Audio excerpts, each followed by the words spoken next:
Hi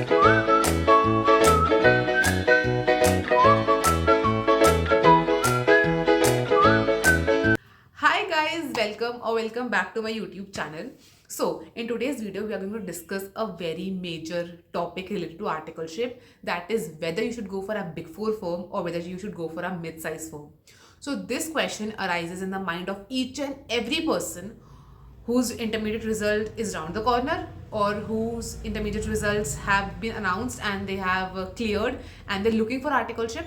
So the first question which arises in everybody's mind is whether to go for a mid-size or whether to go for a big four firm. यार बहुत confusion है, I know. When I was taking a decision for my self बहुत confusion था मुझे भी. But अब ना कुछ पैरामीटर्स होते हैं जिन पैरामीटर्स को ध्यान में रखकर you can take this decision very easily. ठीक है, अब मैं आपको पैरामीटर्स बताऊंगी. ठीक है, दोनों साइड का डिटेल दूंगी कि वो पैरामीटर पर बिग फोर में क्या रहता है कैरेक्टरिस्टिक एंड मिड साइज की क्या कैरेक्टरिस्टिक्स रहती हैं उस पैरामीटर के बेसिस पर. Eight the end I will also give a verdict, मतलब एक कंक्लूजन दूंगी कि क्या बेस्ट होता है, मतलब व्हाट आई वुड सजेस्ट. ठीक है, एट द एंड. तो पूरी वीडियो में साथ रहना, बिकॉज आप अपने लिए वो पैरामीटर्स डिसाइड करोगे. मतलब मैं पैरामीटर्स बताऊंगी, आप डिसाइड करोगे कि वो पैरामीटर पर आपको बिग मिड साइज अच्छी लग रही है या फिर आपको बिग फोर अच्छी लग रही है. ठीक है, तो साथ में पूरी वीडियो देखना. At the end I will give a verdict. So without any further dues let's get into the video. So the first parameter is expertise. अब big fours में you get expertise only and only in one domain, whichever you are choosing. Whether you are going for a statutory audit, whether you are going for internal audit, whether you are going for direct taxation, whether you are going for indirect taxation, mergers and acquisitions, transfer pricing, private equity, and other domains as well. But in big fours, big six, big 10 firms, you have to select a domain for yourself. Okay, that which domain you want to continue your articleship, which domain you want to pursue your articleship. Okay, so there is a fixed domain during the entire tenure of your articleship. Other than the transfer cases, you cannot take, basically you cannot change your domain. You can take a transfer of course, but as such you cannot change your domain. Okay, so big fours में expertise एक ही domain में मिलती है जो भी आपने select किया हो. Okay, अब मिड साइज में क्या रहता है, कुछ मिड साइज फर्म्स जो होती हैं वो बोलती है कि भाई एक डोमेन सेलेक्ट करो. अब वो कुछ मिड साइज फर्म्स का होता है, लाइक सपोज एसएनबी है. अब SNB is only for internal audit. It is a mid size firm only for internal audit. मतलब मिड साइज लार्ज साइज में आ जाएगी, but it is only for internal audit. ठीक है, बहुत सारी ऐसी फर्म्स हैं जो बोलती हैं कि selected domain, it is they are not big 10 firms but still कि सिलेक्टेड डोमेन, आपको वही डोमेन मिलेगा फॉर द एंटायर 3 years. लेकिन अब जो मेजर मिड साइज फर्म्स होती हैं या मेजर स्मॉल साइज फर्म्स होती हैं उसमें क्या रहता है, आपको सब तरह का काम सीखने को मिलेगा. You'll be engaged in statutory audit, you'll be engaged in internal audit, you'll be engaged in indirect taxation, direct taxation, filings, return filings, ROC filings, सब करोगे मिड साइज में. तो बेसिकली आपको एक्सपर्टीज किसी में नहीं मिलेगी, बट आपको आता सारा काम होगा. क्या पता यार आप अच्छा काम करो तो आपको एक्सपर्टीज भी मिल जाए सब डोमेन्स में. बट बिग फोर के कंपैरेटिवली मिड साइज में आपको सारा काम सीखने को मिलेगा. आप 4 दिन कुछ कर रहे फिर 4 दिन कुछ कर रहे तो you will have a taste of everything. But big four में आपको सिर्फ एक ही डोमेन मिलता है for the entire period of your articleship. Now the second parameter is exposure. अब एक्सपोजर जो होता है वो बिग फोर फर्म्स का ऑफकोर्स थोड़ा ज़्यादा होता है. कैसे ज़्यादा होता है, जो क्लाइंट बेस होता है बिग फोर फर्म्स का, बिग 6 फर्म्स का, बिग 10 फर्म्स का, they are mostly listed companies. Because यार उनकी फीस इतनी ज़्यादा होती है, कोई अनलिस्टेड कोई छोटी कंपनी है वो कैसे उनकी इतनी फीस देगी. ठीक है, तो जो भी मतलब लिस्टेड कंपनीज होती हैं mostly they prefer big force. और जो बिग फोर्स के पास जितनी भी कंपनीज होती हैं they are majorly listed companies, majorly listed and majorly they are big companies. ठीक है, जिनका ऑपरेशन लेवल थोड़ा लार्ज है, ऑपरेशन लेवल बिग है, देयर गुड इन प्रॉफिट्स है. मतलब बेसिकली देयर बिग कंपनीज. अब बिग कंपनीज को डिफाइन करना इज नॉट प्रैक्टिकली पॉसिबल अभी के लिए, मतलब जो सेंस से हम बात कर रहे हैं. बट बिग फोर फर्म्स में जो एक्सपोजर मिलता है वो ऑफकोर्स उनकी कंपनीज अच्छी होती हैं. लेकिन जो मिड साइज में आपको एक्सपोजर मिलेगा वो छोटी कंपनीज का मिलेगा जो मेजरली लिस्टेड नहीं होंगी, या मतलब they might not be a public company as well. जो मोस्टली रहते प्राइवेट कंपनीज रहती हैं जो they are not even national level पे भी नहीं होती है, जो शायद सिर्फ स्टेट लेवल या सिटी लेवल की कंपनीज होती हैं, जो मेजर शॉप्स होती है, जैसे टैक्स ऑडिट्स होता है. अब जीएसटी ऑडिट्स या टैक्स ऑडिट्स जो शॉप्स होती हैं जिनका टर्नओवर एक लिमिट से ज़्यादा होता है, उनका भी होता है। तो मिड साइज फर्म्स में बेसिकली वो क्लाइंट बेस ज़्यादा रहता है as compared to big companies, because जो एमएनसीज वगैरह होती हैं या जो नेशनल लेवल पे कंपनीज होती हैं, वो they usually prefer big 10 firms for their audit या for any kind of service. तो बिग फोर फर्म्स में हमेशा जो एक्सपोजर रहता है वो थोड़ा सा ज़्यादा रहता है in terms of client base किया। क्लाइंट बेस उनका अच्छा होता है। मेजरली जैसे अभी तक मैंने जितनी भी इंटर्न ऑडिट करे वो सारी लिस्टेड कंपनीज थी, जितनी भी अभी तक मैंने ऑडिट करे सबने लिस्टेड कंपनीज थी। तो उनका क्लाइंट बेस ऐसा रहता है कि डाइवर्स होता है। फिर they have a NBFC client as well, manufacturing client as well, service client as well, उनको सारे क्लाइंट्स तरह के क्लाइंट रहते हैं। But as compared to mid size firms में उतना ज़्यादा एक्सपोजर नहीं रहता। उसमें किसी अलग तरीके से एक्सपोजर रहता है कि आपको सब चीज़ें सीखने को मिल रही हैं। The third parameter is organizational structure. अब this is basically is not a parameter जिस बेसिस पे अपना डिसीजन ले सकते हो, but this is basically a differentiating point. तो जो बिग फोर्स होता है ना, उनका ऑर्गेनाइजेशनल स्ट्रक्चर बहुत वास्ट होता है, तो बहुत डाइवर्स होते हैं, बहुत लेवल्स होते हैं। मैं लेवल्स बताती हूँ। पहले आता है article level, then article level के बाद में आर्टिकल से भी भाई first year will be known as article assistant, audit assistants. Second level will be known as senior associate. Third year articles will be known as senior, मतलब basically if you're in statutory audit तो statutory audit seniors बोलेंगे, अगर if you're internal audit तो risk advisory senior बोलेंगे। तो मतलब articles में भी भाई 3 लेवल हो गए, first year, second year, third year. Then आता है assistant manager level, deputy managers, senior managers, associate directors and then partners. तो इतना ज़्यादा डिफरेंस होता है आर्टिकल और उसके प्रिंसिपल के बीच में। There are 7-8 levels.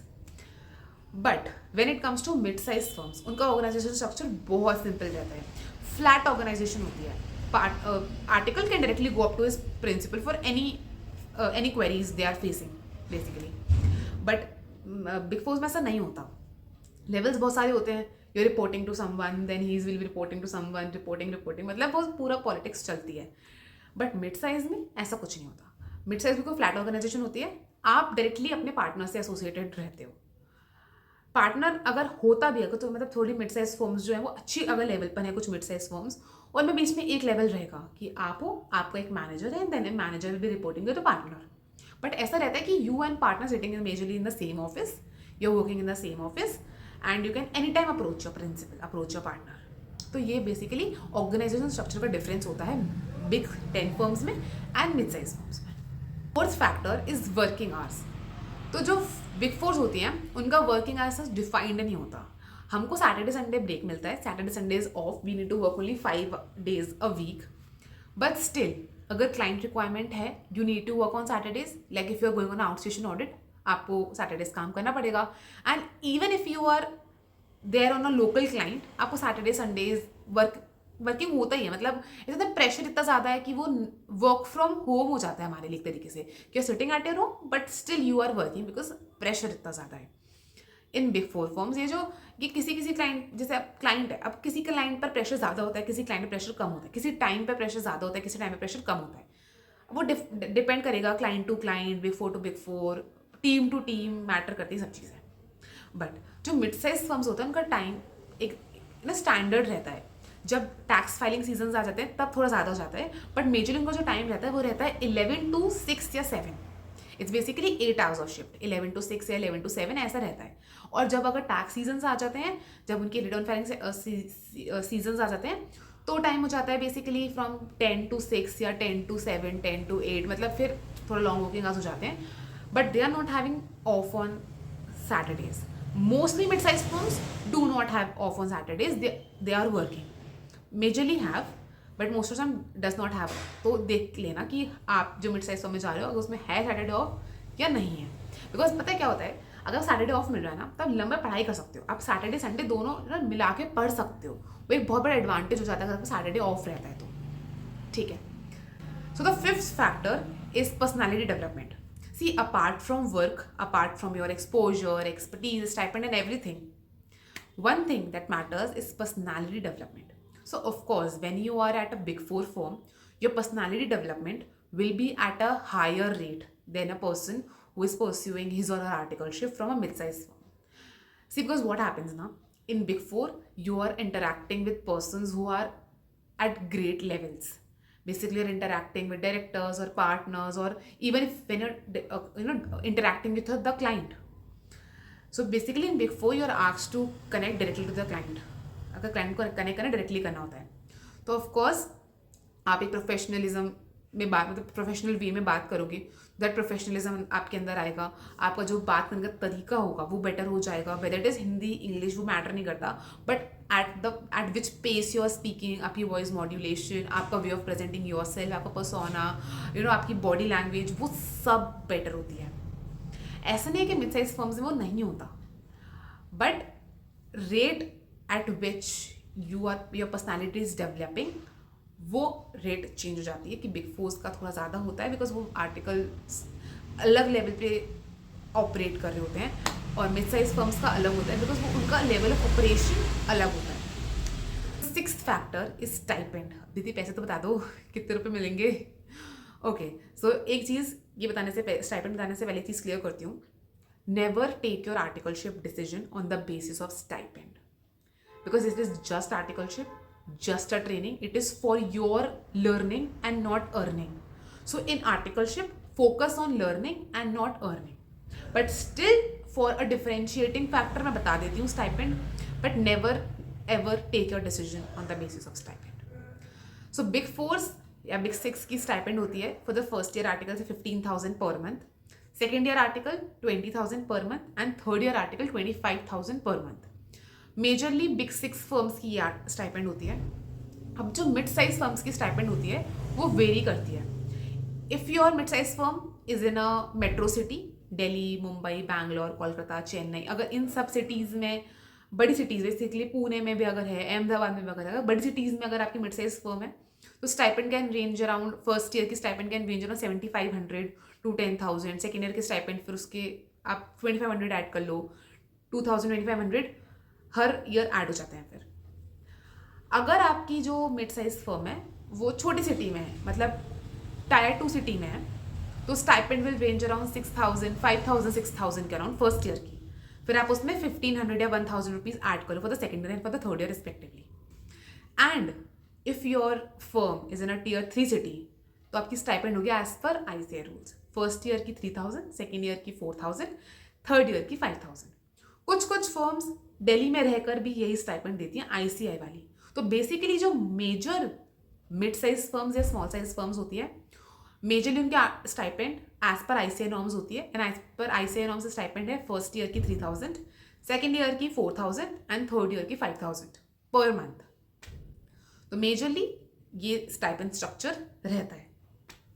Now after all दो 6 पैरामीटर्स, आई होप एक क्लैरिटी मिलेगी दिमाग में कि यार क्या करना है. Now giving you my final verdict or final conclusion, I would suggest एक बार बिग फोर में जाने का ट्राई करो, because they are operating at a different level. ठीक है, वहाँ के ऑपरेशंस बहुत अलग हैं, वहाँ का वे ऑफ वर्किंग बहुत अलग है, बहुत ऑर्गेनाइज्ड वे में काम होता है, बहुत अलग लेवल पे काम होता है. तो एक बार ज़रूर ट्राई करो कि यार बिग फोर में मिल जाए. अगर नहीं मिली तो ऑफकोर्स मिड साइज है, बट एक बार ज़रूर ट्राई करो. अपना रेज्यूमे एक बार भेजो बिग फोर में कि यार एक बार ट्राई करो. मतलब मेरा बस ये कहना है, एक सजेशन है मेरी तरफ से. इट्स नॉट अ मैंडेटरी नहीं है कि मैं ये नहीं बोलूँ कि big four is better than mid size. Never, I am not saying that. It is just my personal opinion कि एक बार बिग फोर ज़रूर ट्राई करना, बिकॉज बहुत अलग सीन है वहाँ का, बहुत अलग सिनेरियो है. भले ही फिर ट्रांसफर लेके मिड साइज आ जाओ, ठीक है, फ़र्क नहीं पड़ेगा, बट एक बार अपने रेज्यूमे में ना वो आर्टिकलशिप में बिग फोर होना चाहिए. मतलब that is my personal opinion. I would never say big four is better और mid size is better, because कोई फर्म बेटर नहीं है. इट्स जस्ट कि आपकी नीड्स क्या हैं, what are your requirements, what are you searching from your articleship, what do you want to learn. उन सब चीज़ों पर मैटर करता है कि आपको मिड साइज बेटर लग रही है या बिग फोर बेटर लग रही है. वो एक पर्सनल चॉइस होती है. बट फ्रॉम माई पर्सनल, मतलब मेरी जो पर्सनल चॉइस दैट इज़ कि एक बार बिग फोर जाओ, उसके बाद 6 मंथ्स बाद 7 मंथ्स बाद ट्रांसफ़र ले लो. अगर आपको सब चीज़ सीखनी है या आपकी चॉइस चेंज हो रही है या अच्छा नहीं लग रहा बिग फोर में, तो आप वो ले सकते हो ट्रांसफ़र. बट एक बार try to go to big four. So that's it for the video, guys. I hope you liked the video. Do give this video a thumbs up and do let me in the comment section कि आपको video कैसी लगी. Give your personal feedbacks and negative है तो negative दो, positive है तो positive दो, and also let me know कि मैं किस चीज़ पे वीडियो बना सकती हूँ, आप क्या क्या देखना पसंद करोगे. So thank you so much, guys. Bye bye. See you in the next video.